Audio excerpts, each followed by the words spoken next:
Le père se dirigea vers son fauteuil, en tâtonnant, et se laissa tomber dessus comme une masse. Il avait l'air de s'être allongé pour sa petite sieste vespérale, mais à la façon dont il balançait sa tête, à grands coups comme au bout d'un ressort cassé, on voyait bien qu'il songeait à toute autre chose qu'à dormir.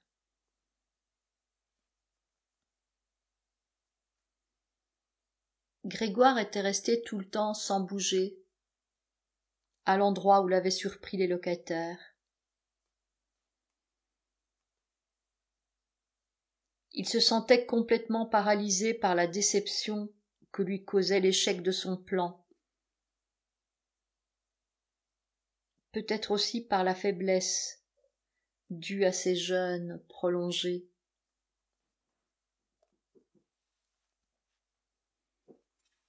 Il redoutait que la maison tout entière ne finît par s'écrouler sur son dos. Il situait avec précision le moment de cette catastrophe dans la minute qui allait suivre, et il attendait.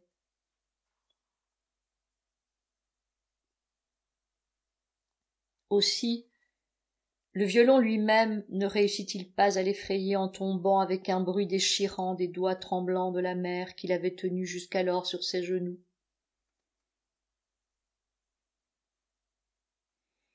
« Mes chers parents, déclara la sœur en frappant de la main sur la table par manière d'introduction,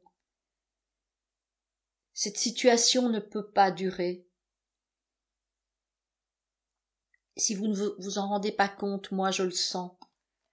Je ne veux pas prononcer le nom de mon frère en parlant du monstre qu'il y a ici. Je vous dirai donc simplement, il faut chercher à nous débarrasser de ça. Nous avons fait tout ce qui était humainement possible pour le soigner et le supporter. Je crois que personne ne pourra nous adresser le moindre reproche.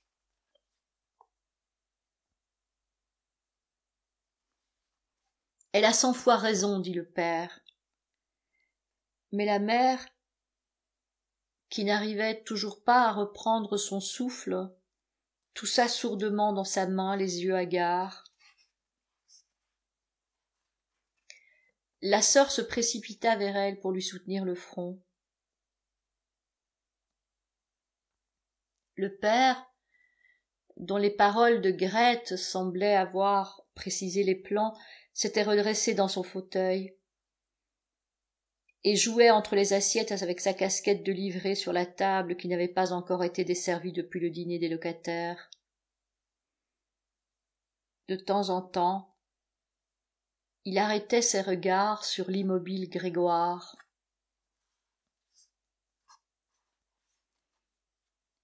« Il faut chercher à nous en débarrasser, répéta la sœur, ne s'adressant plus qu'au père, car la mère, secouée par sa toux, n'entendait rien. Il finirait par nous conduire à la tombe, et sans tarder.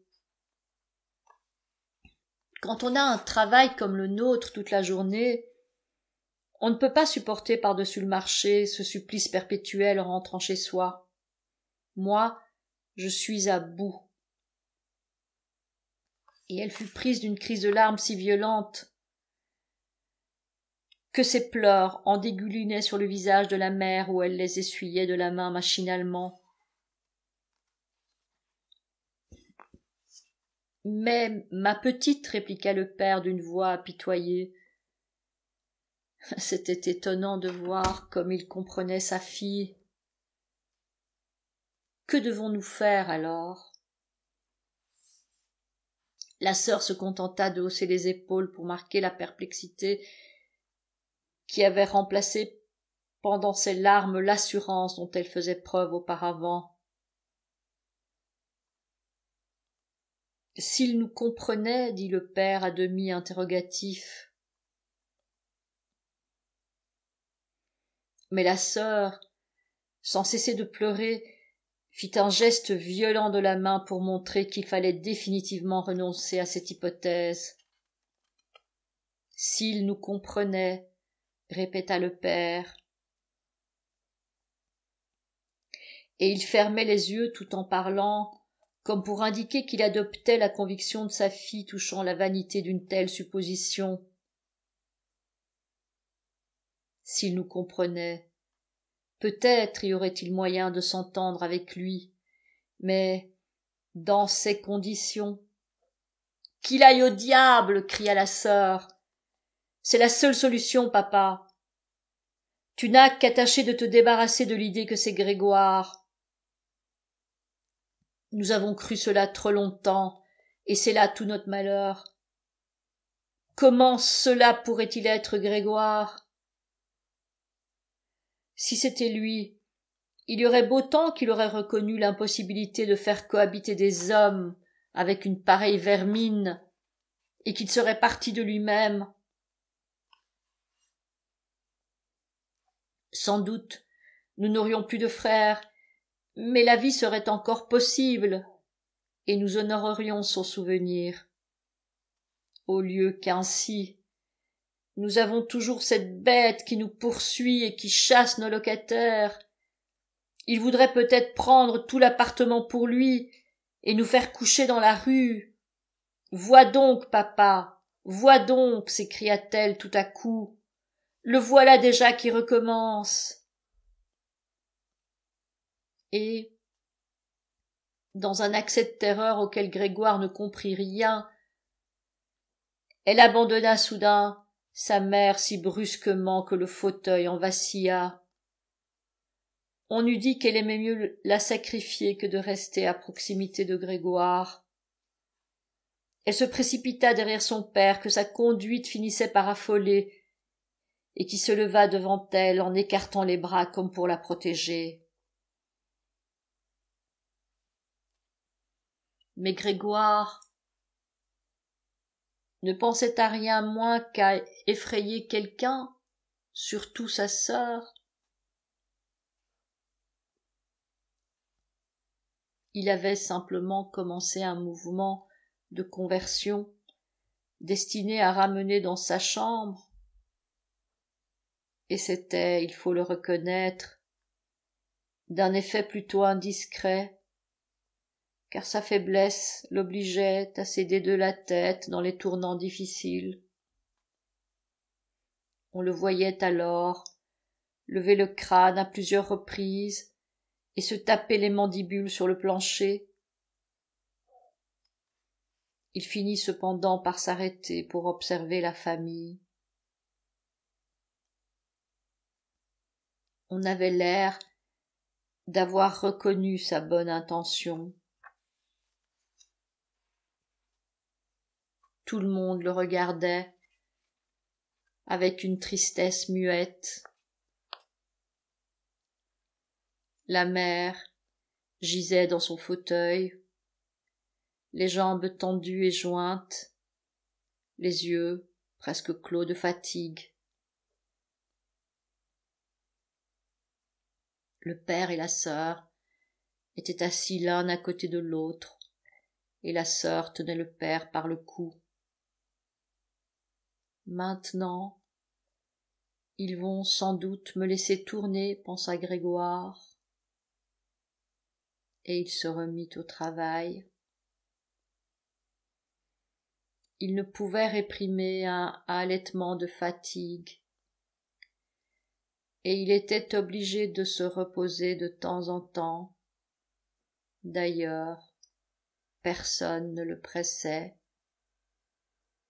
On lui laissait entièrement carte blanche. Quand il eut terminé sa conversion, il commença immédiatement son mouvement de retraite en se dirigeant droit devant lui. Il fut tout étonné de la distance qui le séparait encore de sa chambre et n'arriva pas à comprendre que dans son état de faiblesse, il eût pu faire sans s'en rendre compte un tel chemin l'instant d'avant.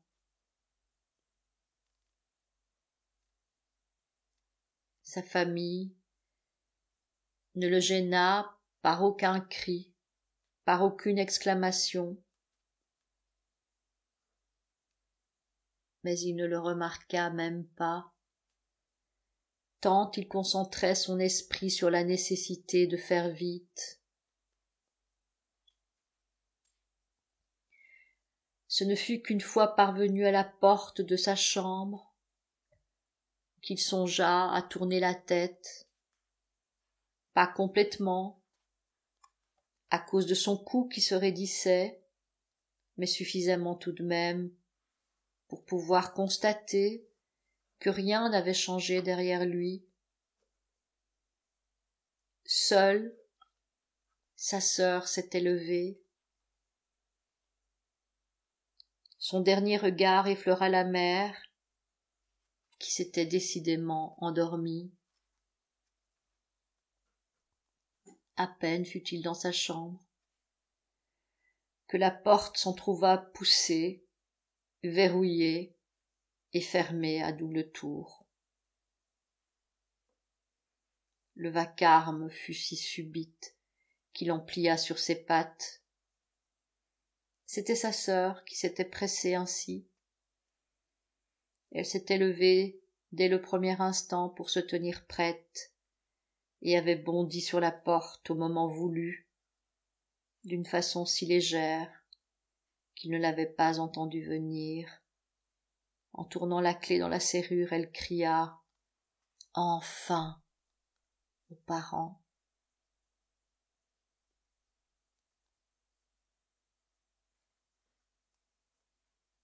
Et maintenant, se demanda Grégoire, en regardant autour de lui dans le noir.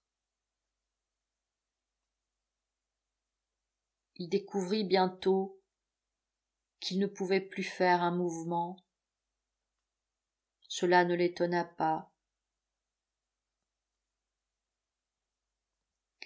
Il aurait été plutôt surpris d'avoir pu jusqu'alors se remuer sur des pattes aussi grêles. D'ailleurs, il éprouvait une sensation de bien-être relatif. Il sentait bien quelques douleurs dans son corps, mais il lui sembla qu'elles devenaient de plus en plus faibles et finiraient par disparaître complètement. Il ne souffrait déjà presque plus de la pomme pourrie incrustée dans son dos, ni de l'inflammation des parties environnantes, qui étaient toutes couvertes d'une poussière fine. Il ressongea à sa famille avec une tendresse émue.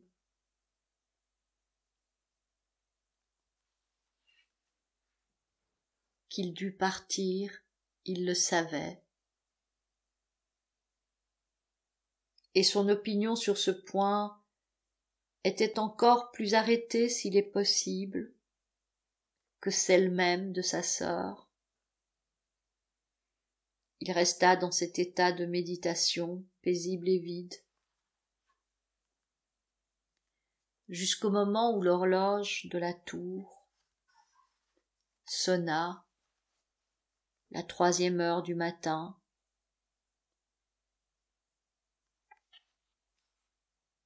Il vit encore devant la fenêtre le paysage qui commençait à s'éclaircir. Puis, sa tête s'affaissa malgré lui, et son dernier souffle sortit faiblement de ses narines.